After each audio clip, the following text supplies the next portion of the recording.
Welcome to another one, like no other one. Just another episode of Got It Out the Mud. And this your boy Kels World, man. We finna get into it, man. That boy Steve Harvey slammed Shannon Sharpe for bringing, basically in a nutshell, Cat Williams on the show, basically, and dissing all his friends. We finna get into it together. It's my first time hearing it, so we finna react to it together. This is my thoughts on it, on reaction on what Steve Harvey, how he felt about Shannon Sharpe bringing Cat Williams on. Let's go.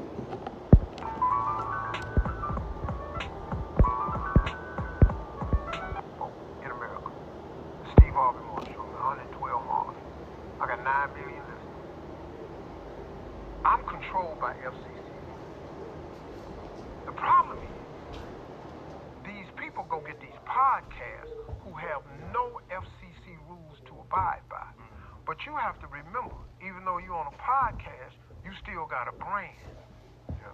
And so you can't say what you want to say and expect to be relevant and not get canceled. You can't have a podcast, and the way that you think you can make money is on clicks and views at the expense of others, and not expect to have to pay the expense. Mm-hmm. You can't have a podcast and light me up and don't expect to get lit up. You can't have a podcast, let somebody come on your show and talk about your friends. Yeah, man, so obviously that was a reference to Shannon Sharpe and his platform. So basically, that's how he personally feeling. He feeling like Cat Williams went on Shannon Sharpe's show. Basically, Shannon Sharpe, everybody that he sat down with, as far as Cedric the Entertainer, Steve Harvey, a list of them, basically. The list goes on. He taught Shannon Sharpe. Basically, he didn't. I don't believe now. This is where I feel like Steve Harvey is wrong at. I don't feel like he allowed him to say anything. I just feel like this was what Cat Williams had to say. He had it on his chest. I feel like he gave everybody a fair playing field. Meaning, like, it's like I don't feel like you shouldn't have, like, it's freedom of speech. I don't believe that he came in and knew what Shannon Sharpe what Cat Williams was gonna talk about. I just feel like he had to sit down with him, and Cat Williams just said what he felt at the moment. Let's keep with the content. Where he allowed Cat Williams to come up and say some things, not just about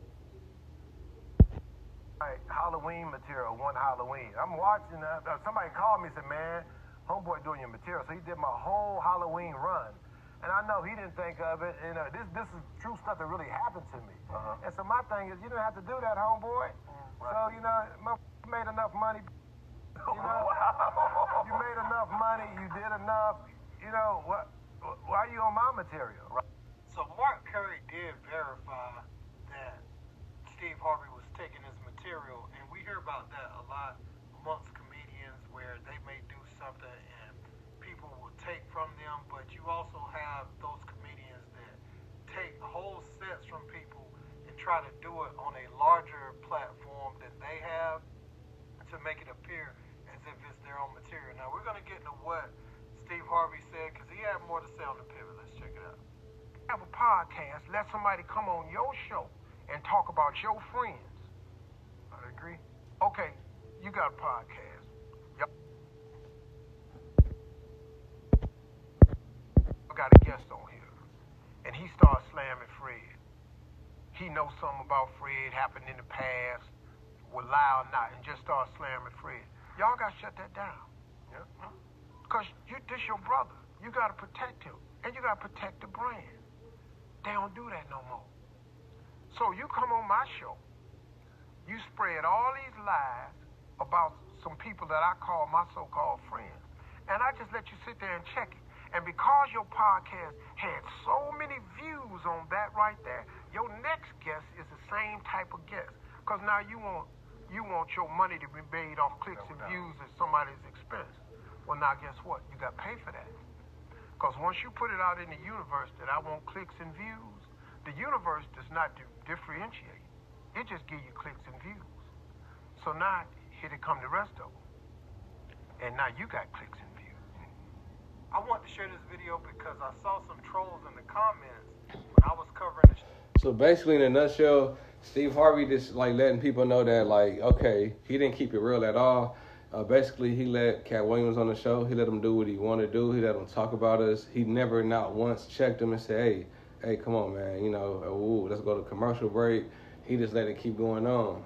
And Steve Harvey believes out his own mouth that he feels that it was all for clicks and views. Now, me personally, how I look at it, I just felt like he wanted him to elaborate. Now, do I feel like it's for clicks and views? Of course. I feel like, what is YouTube is about, everybody want to get that viral click or that viral moment. So he knew them clips was going to go clip. He knew he was going to clip it away with the stuff that he was talking about. Basically what everything was said with Cat Williams with the conversation was he dropped a lot of names. I'm not finna say all the names he dropped. Y'all can go watch the interview and really get all the names that he did say. But honestly, though, it was a lot of names that he did drop, and then they not once have stopped the interview. It was just like an ongoing interview. So yeah, I'm not saying that it's not for the views, but I feel like he wanted to give everybody the same type of fair space. But let's keep going. Shannon Sharpe, stuff they were saying, you hating and all this. No, I told you a lot of people in Hollywood and entertainment feel this way. Anybody who went on Shannon's show and then in turn, Cat Williams comes on and stuff makes it past the cutting room floor for clicks and views, they feel like, okay, now you got your clicks and views. That's why you ain't see a lot of people, trying to defend Shannon. He was going through that.